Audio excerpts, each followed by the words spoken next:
Hello and welcome. My name is John Van Etten, and I'm happy to welcome you to another live webinar from Human Synergistics. Today, I'm happy to be continuing our series on demystifying human synergistics reports. And today, we'll be talking about the leadership work styles, or LWS. So this is one of the tools from Human Synergistics suite of instruments. The LWS is part of what we call the styles levels of our tools. And again, the LWS is focused primarily on measuring what we call thinking styles or psychological patterns and behavioral patterns in individual leaders, and helping to understand how those patterns influence outcomes associated with leadership effectiveness as well as well-being. So today we'll be talking about sort of high-level best practices and ways to help demystify our LWS report. So with that initial context, let's jump right into it. In a moment, I'll pull up a sample LWS report for us to have a look at. But before we get into the report, one of the best ways I think to demystify it is to actually have a very clear purpose in terms of why we're using the LWS as a tool. So one of the things I always try to get very clear on with clients who are using these kinds of instruments, first and foremost, is why are we using these tools? What is the purpose? So that goal, that purpose is, again, very clear to clarify. For individual level development, this can be purposes along the lines of things like overall leadership effectiveness, helping leaders to be more effective and productive in things like utilizing their time, effectiveness of communicating and leading others, and so on.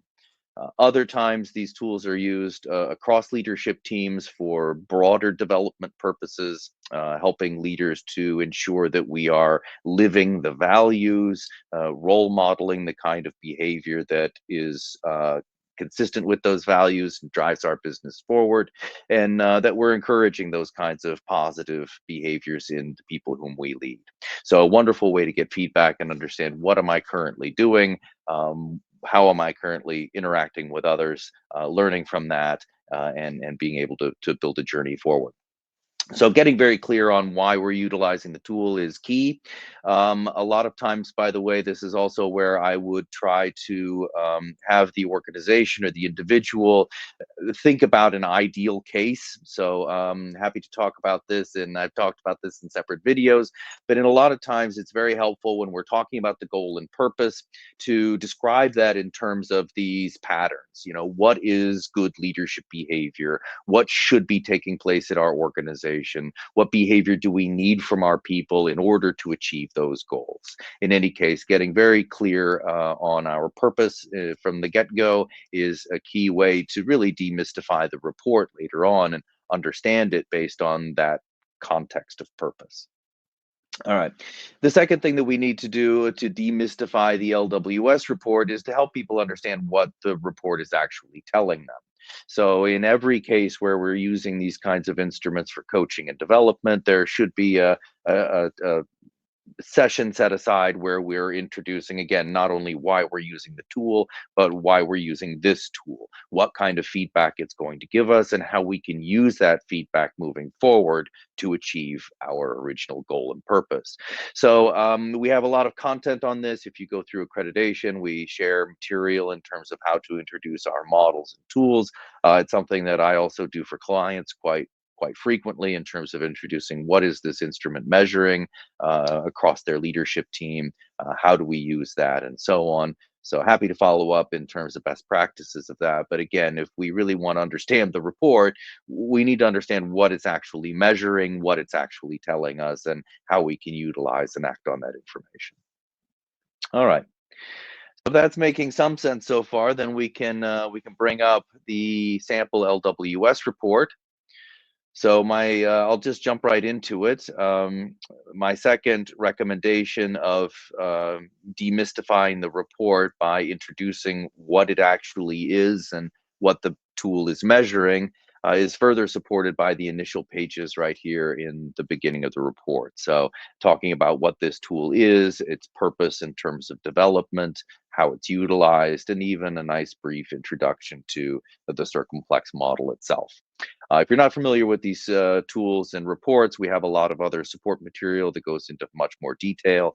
But I think it is helpful in the beginning of the report, again, to provide clarity in terms of what are we looking at, what are we measuring before we move into the feedback and profiles themselves. So, when we think about LWS, we remember that there are two basic pieces of feedback in the report. There is the self-description profile, which we're looking at here, looking at again patterns within self-concept, or in other words, psychological patterns of the individual. A little later on in the report, I'll jump ahead a few pages. We also receive feedback from others in terms of perceived behavior, how other people observe my behavior. Each of these profiles is followed by a few pages describing that profile, how that plays out, characteristics of this, and so on. So, in a lot of ways, of all of the human synergistics, I'm going to go backwards now. Of all of the human synergistics reports, in a lot of ways, the LWS report is the easiest to demystify. I think it does a fairly good job of explaining itself in terms of what it's all about, and also a very nice job of explaining the profiles that we're seeing. Again, that text is customized based on the individual participants' data and profile, and very goes a long way to help us to understand what that profile is really telling us, how that plays out, and likely consequences of those patterns. Okay. So, what is the third point on how to demystify is when participants begin looking at their own self-description and also feedback profiles. The next point I'd like to focus on is the perception that they may feel of positive versus negative. This comes up in a variety of different ways when we talk about the circumplex profile. But participants get the sense that blue constructive behavior is positive and preferred, and red and green behavior is less so. And the trap is that we fall into viewing blue constructive patterns as good or right, and green and red defensive patterns as wrong or bad. That's really not what we're doing. This is not an assessment of right and wrong, how good a leader is. This is a diagnostic measurement of the current patterns by which an individual leader approaches their work and interacts with others.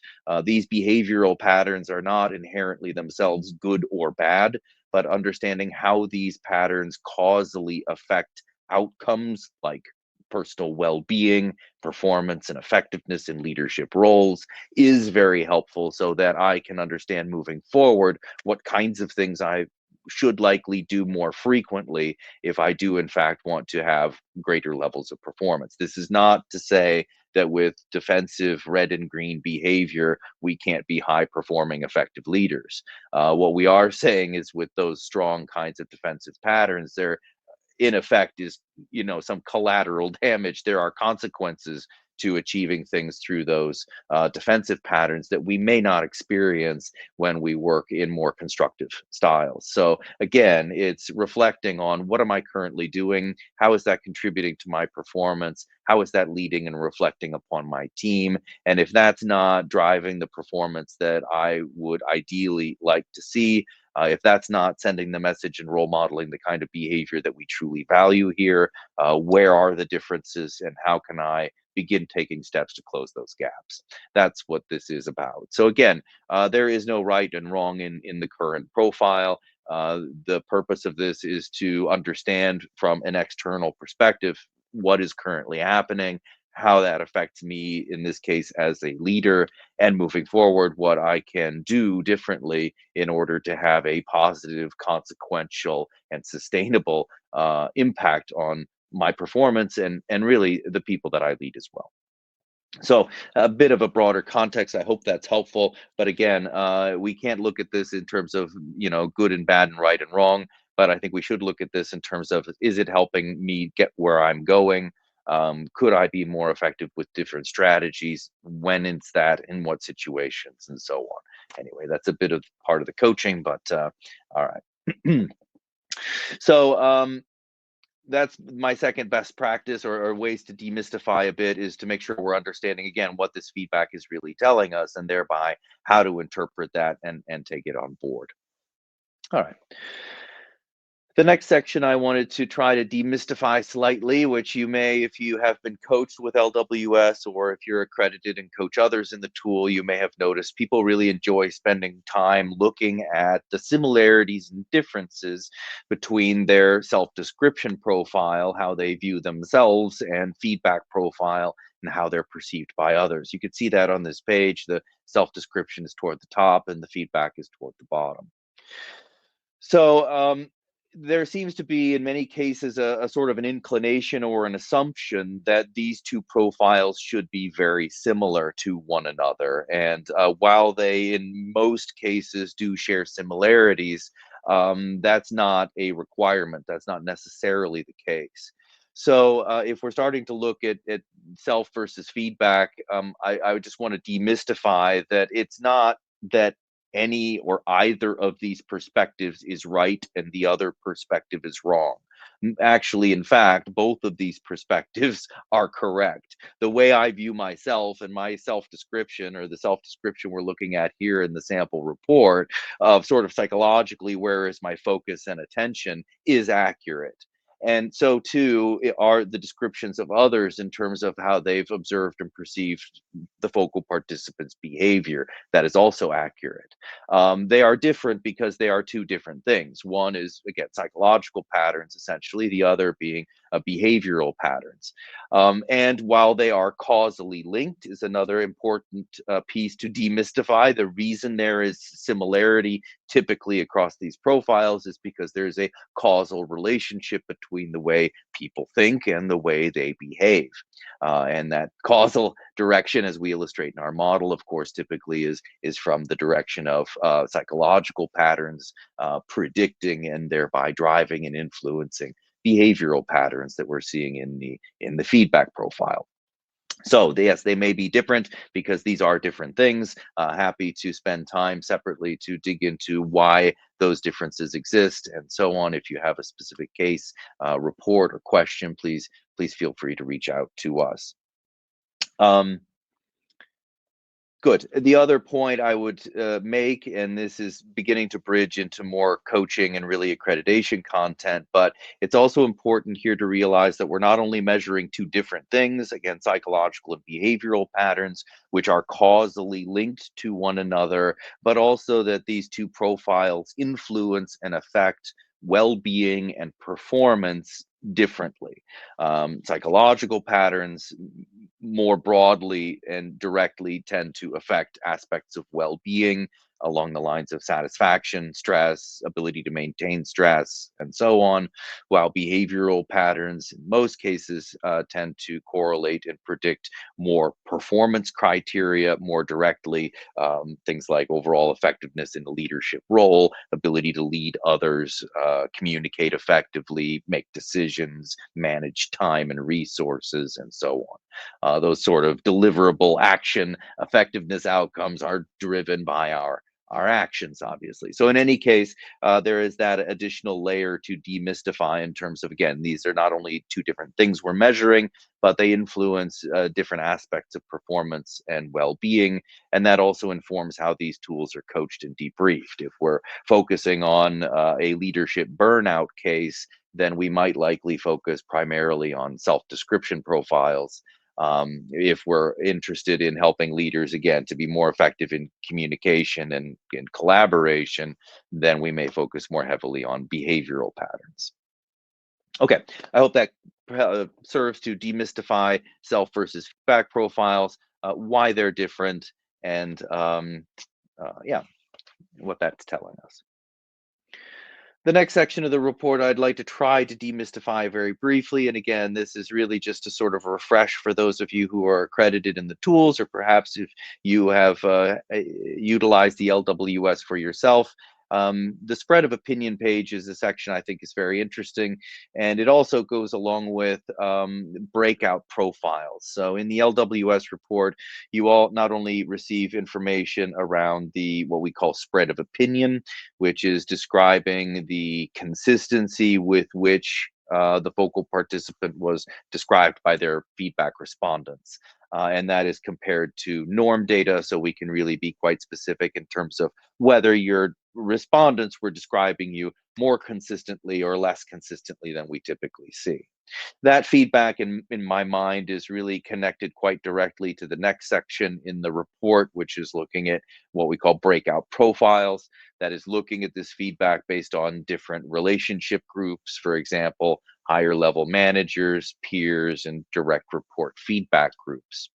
I say they're related, and I'll go back to the spread of opinion because when we look at spread of opinion profiles, again, what we're looking at is the consistency of the descriptions.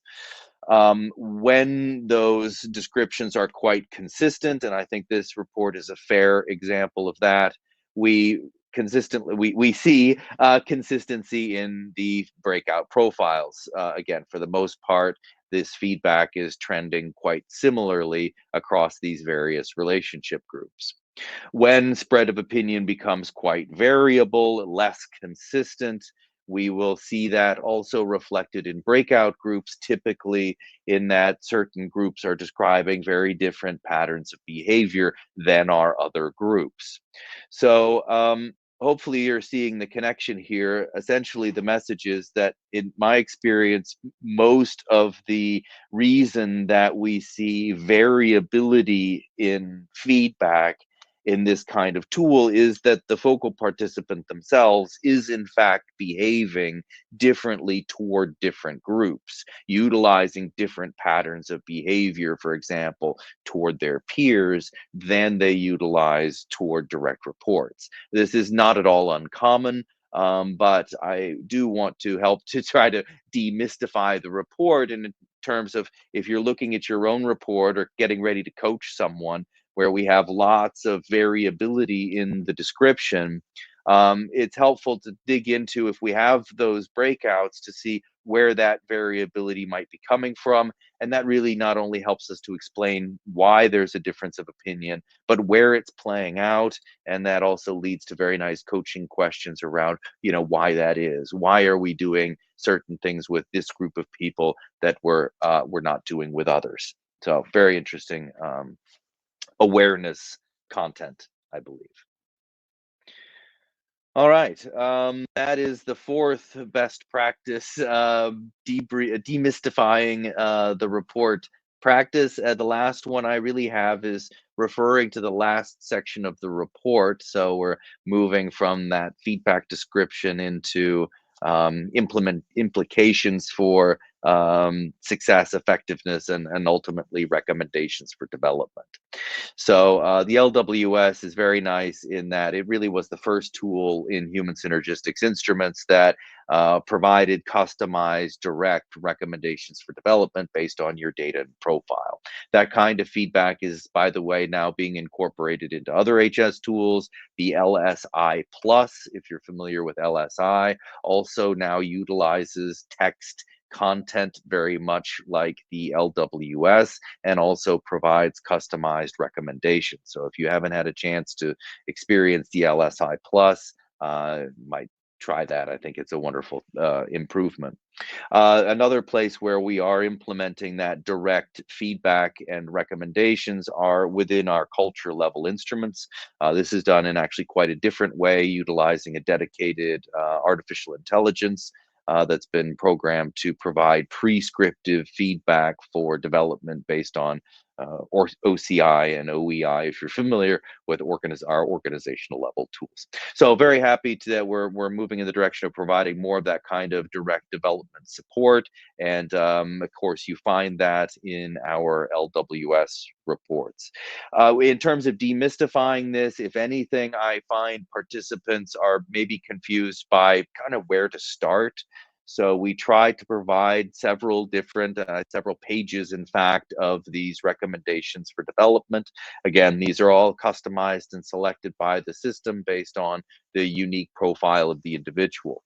So there's lots to choose from. And I think the best way to demystify this is to help go through these recommendations and really to try to find those things that the participant feels that they can do, and especially from my side, those things that they can begin doing immediately. Yeah, there's probably 25 or 30 different recommendations here. See if you can find one or two that we can start acting on right now out of the coaching session. Do today, tomorrow with your people. And begin to kick that pattern off. It's not so much about trying to change everything in the profile. It's more about creating consistent step by step progress in the right direction. Again, understanding where we are and what I'm currently doing, and where we're going, and what is best practice here are fundamental to framing a successful development journey. And again, I think best practice and a way to demystify that is to break that into small, manageable, realistic steps that the participant can take.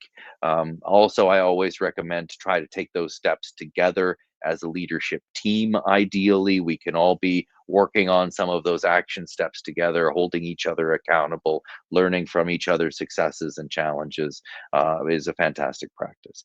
So, those are my top, well, was it five, I suppose, best ways to demystify the LWS report so that people really can connect with it, get the most out of it. I like to say that as wonderful as these instruments are, they don't in and of themselves create change.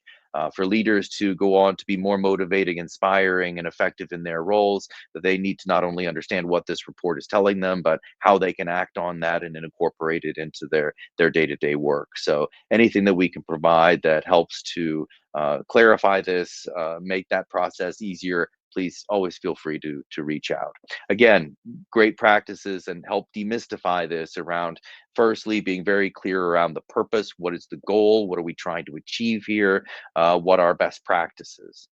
Secondly, understanding what is the LWS, what is unique about measuring patterns of behavior, how is that relevant moving forward for our organization, for our team, or for the leader themselves. Thirdly, remembering this is not about right and wrong, good and bad. It's about the current practice and how we might learn from that and further improve. It's really going from good to great, to quote a very good book. Next point, demystifying gaps between self and feedback. Again, it's not that I'm wrong and they're right, or they're wrong and I'm right. In fact, we're both correctly describing two related but different things that each have their own impact and consequence for my performance and well being as a leader, and also set a standard for the behavior of others in the organization. So, getting clear on what that is telling us, I think, again, is very important. Fourth point, I believe, was discussing the spread of opinion. So when we do look at the feedback from others, typically we're looking across up to 12 feedback respondents. How consistent or variable is that description? And recognizing that when we do find variability, the greatest or the most common reason for that variability in the description is that the focal participant themselves is actually utilizing different approaches, different behavioral patterns with different groups. And that is very helpful and I think informative information. The final point to demystify is sort of where to start and how to do that. And again, my best practices are start with something small, start with something easy, start with something you feel you can begin incorporating very regularly and consistently. Do that, stick with it, bring your peers along with you. And as that becomes a habit, then find something else that we can add in and build upon and create that snowball effect moving forward. I think those are very good ways to demystify the LWS report. If you'd like more information on these tools and how they're used, please feel free to reach out to Human Synergistics anytime. And I will also say here at the close, first of all, if there are any questions or comments, please feel free to type those into the chat. I'd be happy to address those. And in the meantime, I wanted to mention that I, as well as a few key accredited consultant practitioners of mine, Jochen Grotenhofer and Christian Sellers, we are headed to Basel, Switzerland this Thursday and Friday to meet with some of our network and clients and consultants. So if anyone from that region is available and wants to check in, please let us know. We're sort of making a trip through to touch base, check in, update. So happy to be available. All right. Thank you so much for those of you who stayed tuned and hopefully benefited from today's session. This will be recorded, of course, and also uploaded to our website. So if it's helpful, feel free to share this with clients or check back in with it to refresh in the future. Thank you so much, and all the best.